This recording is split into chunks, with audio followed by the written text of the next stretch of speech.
The story starts in the Sengoku period, the age of turmoil. The ruler, shogunate, exiled the hero of the war Yasurimatsu, who used an unusual martial art called Kyoto Ryu, and his family to a secluded island for 20 years. There are currently 2 residents on that land, Yasuri Shichika and his sickly elder sister Nanami. They are seen to have a rather gloomy chat in which Shichika is told to try and leave the island if possible, but he doesn't want to.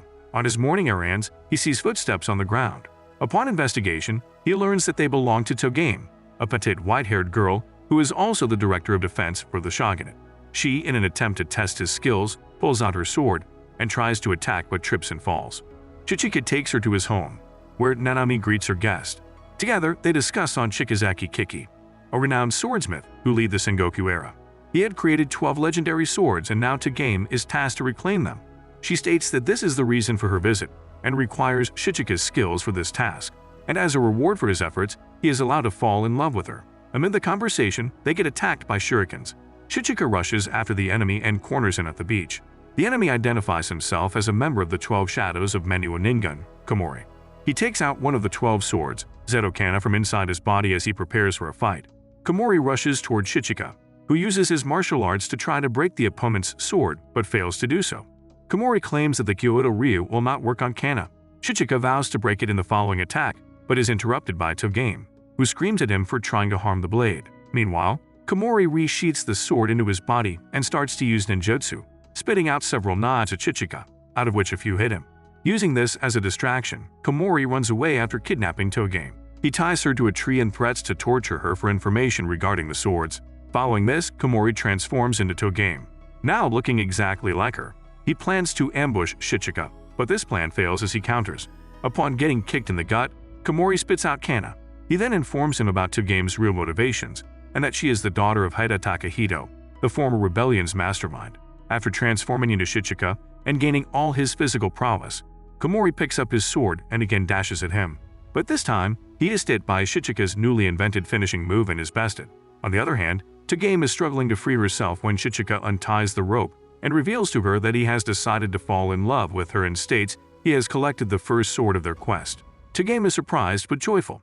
They set out on their journey, knowing not what they may face. In their quest to find the legendary katanas, 1 month has already passed. They head towards Inaba, seeking the second sword, Zanto Namakura, credited for its unrivaled sharpness. She explains that the owner of the sword this time is Yuneri Jinkaku, or his lord Yuneri Kakaku, who rebelled against the katana hunting policies of the shogunate and killed 10,000 men, while claiming Namakura as his alone.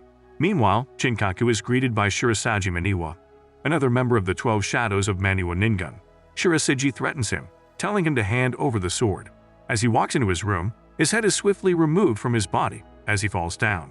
Jinkaku sheathes his sword, feeling sad he ruined his tatami mats, and goes back into slumber. On the other hand, Shichika and Togame are on their way to the castle. She explains that Inaba is now but a desert land. She also bickers on about her report, stating that Shichika has a weak character and needs to be more unique. They decide on a quote for him to say frequently to gravitate the readers toward him. As the sun starts to set, Shichika asks Togame, who is exhausted, how much longer they have to walk. She states the castle is near as she trips on the corpse of Shirasaji Maniwa.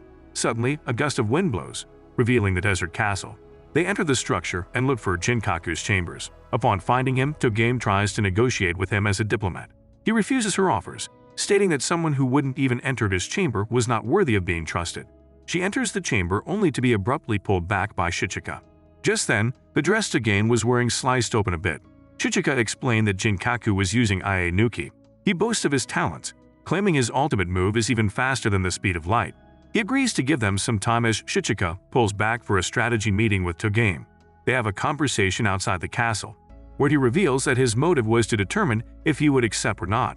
He claims that if someone were to enter his chamber, they would be killed, stating that room to be his kill zone. After thinking up a plan, they try again. This time, Shichika dashes into Jinkaku, but performs a feint, which enables him to stab the opponent but is not able to execute it perfectly, stating he was hesitant because of the ferocity of his opponent's skills. After showing off another technique, Jinkaku then cuts his arm, which causes him to bleed. The blood, when soaked into the sword and sheath, allows for zero friction and gives birth to the attack, which becomes faster than light. He again rushes in but backtracks when Jinkaku throws an attack. Shichika then uses Togame's face as a footstep, using it to land on the roof. claiming that IA users can't defend against attacks from above. He then slices Jinakaku with his kick. With this, they retrieve the sword, as the castle, now without a lord, is abandoned completely. 3 months have passed since the start of their sword hunt. They now travel to Sanzu's shrine in Izumo to find Tsuruga Maiza, who possesses Sento Tsurugi, one of the 12 blades. Upon reaching the shrine, they are faced with 1,000-step stairs. Togame quickly gets tired while climbing and forces Shichika to carry her. Upon reaching the top, they meet with a beautiful, well-endowed woman, Mese. Togame explains to her that she is a shogunate emissary and wishes to talk in private, to which she agrees. Togame then asks her to hand over the sword. Maisai says yes, but on one condition. The condition is that Togame has to find the real Sento Tsurugi from the 1,000 replicas, and if she succeeds, Maisai and Shichika will fight. If she wins, she gets Namakura and Kana, while if she loses, she will relinquish Tsurugi.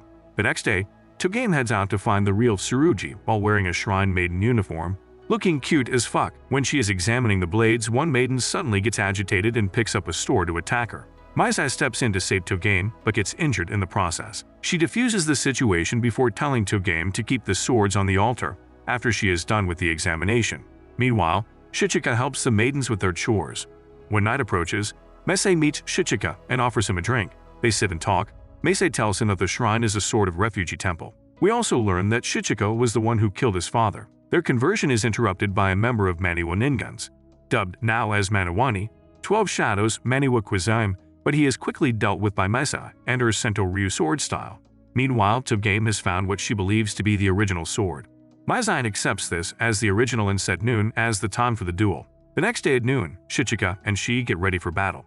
As soon as Togame signals to begin, Mese throws her sword at him and runs towards a donation box. He follows her, where she pulls out a sword from behind the box and tries to attack him. He dodges, but Mesa continues to run into the forest. Shichika runs after her, but sees that numerous swords are tied to the trees. She, while hiding, tells him about her motives and story, asking him to surrender. He refuses and rushes to a place where he believes no traps are to be set. Mesa finally ready for the fight, wants Shichika to guarantee the maidens' lives regardless of the outcome, and pulls out the real Sento Tsurugi. She again throws the sword at him, who reflects it. She rushes in and jumps to grab the sword mid-air and unleashes her attack. On the ground, Shichika prepares his counter. Sudden rainfall ensues as Togame finds Shichika, looking at his blood-covered hand as Maisai lies there lifeless on the ground with a hole in her heart. Togame guarantees the safety of the maidens and leaves with Shichika and the katana. It has been nearly 4 months since their journey began. This time, they are in search of Hakuto Hori and his owner Sebi Hakuai. Togame received a letter of challenge from Sabi when he noticed the spies around him. The letter stated that he is ready for a duel for the sword, and Togame promptly accepts his challenge. Meanwhile, Maniwani's incest group, consisting of Matsubachi, Chocho, and Kamakiri, reaches the island where Nanami still resides. They plan to kidnap her and use her as a bargaining chip to collect the swords from Togame and Shichika. Kamakiri decides to be the person to kidnap her. Before leaving, he gives his group a burgundy crystal, which will tell them if he has been involved in an accident. He sneaks up behind her and attacks her, but he is the one who instead gets captured. Nanami tries to get information from him, but he tries to attack her yet again. He again fails and Nanami kills him. Meanwhile, the rest of the insect group waits for Kamakiri when Chochi gets impatient. They see the burgundy crystal break, and thus Chocho sets out to complete the mission. He then faces Nanami but again is dealt with rather easily using Chocho and Kawakiri's ninpo. We learn that Nanami is a prodigy who can use any techniques shown to her, even if it is only once. After killing Chocho, she is at her limit, and her health worsens. Matsubachi uses this as an opportunity and launches a venomous attack at her which lands. Although struck by the attack, Nanami still is able to keep standing and rushes toward him in order to attack. He uses his ninpo again and goes closer to amputate her arm. She dodges his attack and hits him with his own ninpo, giving him a taste of his own medicine and killing him. On the other hand, Shichika and Togame have defeated Sabi Hakuhide and gained the sword. Shichika has now also gained the title of Japan's finest. They decide to go after the fifth sword immediately, which is present in Satsuman, named Zokudo Yoroi. The owner of Zokudo Yoroi, Azakura Kanera, is seen in a duel with another swordsman. Yoroi is not like any other sword, as it is not a sword, rather it is an armor. Shichika and Togame witness this duel. They decide to rest in an inn and discuss their tactics. Amid their conversation, they are visited by Azakura, who wishes to duel with Shichika. If he loses, he agrees to give them the Zokudo Yoroi and a safe passage out of the city. But if they lose, he wants Togame to be his woman, professing his love for her. He agrees to fulfill Togame's quest with her if they lose. Togame ponders over his offer and thinks throughout the night. The next day, Shichika shows her his more piercing move, which allows him to hurt Asakura without damaging Yoroi. He also asks her what she thinks of Asakura's deal. She explains that it would not be wise to trust him from the get-go, but Shichika is not satisfied with that answer and bullies her a little bit. Their conversation is interrupted by Manuel Ho-Oh, the leader of the bird unit and member of the 12 Shadows. He asks Togame for a temporary truce in exchange for information. She reluctantly agrees and tells him the location of their next target so they can avoid a clash. He in return tells him the location for a few more swords, which are Shurei Mountain of Mustu, Tendo of Dua, and Edo. He also tells them that Hitaiheim is also on the move in Oweri. Soon after, the duel between Shichika and Asakura is set. Shichika tries to finish the fight in one attack but fails to do so. Asakura explains that all the more piercing skills are stopped by Yoroi. He then tries to attack Shichika, who dodges everything. But still, he is unsure if he should concede his loss if Asakura is a better candidate for Togame mission. But after some words of motivation by her, he gets pumped up again. Asakura unleashes his final move and charges Shichika, but is stopped and lifted into the air. Shichika then throws him with all his might and defeats him as he loses consciousness from the impact of the fall. Thus, they get their hands on the fifth sword. They are then seen in Eizo, traveling to Odori Mountain in the midst of a snowstorm to search for Soto Kanazuchi. This is also the home place of the Itazora tribe who likely own the sword. Other way, Shichika collapses, saying that his body has become unresponsive. Togame figures out that this is the effect of ice burns. She tries to get Shichika to wake up, but is unable to do so. She is then greeted by a little girl named Etezora Kanayuki, who easily carries them both to safety. Meanwhile, the Manawani's remaining leaders are having a meeting. Their Ho explains to them the details of what he and Togame had discussed, but one of the members, named Kyukin, is angry at Togame and upon hearing of her location, goes to kill her as she is the reason so many of her comrades died. On the other hand, Shichika wakes up in a cave. They warm up and introduce themselves. Togame asks Kanayuki to take them to her village, but is informed that recently the village was destroyed and she is the sole survivor. Togame inquires about Kanazuchi, but Kanayuki claims she doesn't know about it but could go try to find it in the ruined village. While she is out to search for it, Shichika and Togame have a bit of rest and chat. In this chat, he reveals to her that he was the one who killed his father, and he knew that she was the daughter of Haida Takahito. Suddenly, Kanayuki returns with the sword. Shichika confirms that this sword is indeed one of the 12 blades of Shikazeki Kiki. Kanayuki then reveals that according to the paper beside the sword, she wasn't supposed to give it up easily and had to check if the person was worthy of this treasure. They duel it out, in which Kanayuki wins with ease after Shichika breaks his 4 arm bones in order to avoid receiving a clean hit. Togame swiftly ends the duel. Afterwards, Shichika is patched up and Kanayuki goes hunting rabbits for dinner. As she returns, she encounters Manawani Kyoken, who is easily bested by her. Togame and Shichika rush out to see what had happened. Kyoken, although hurt, gets up and tells them that she will kill them. She then moves her soul into Kanayuki's body, allowing her to freely use all her strength. She fights with Shichika, but is defeated as now Shichika can see and predicts her moves, something he couldn't do with Kanayuki, as she wasn't a fighter.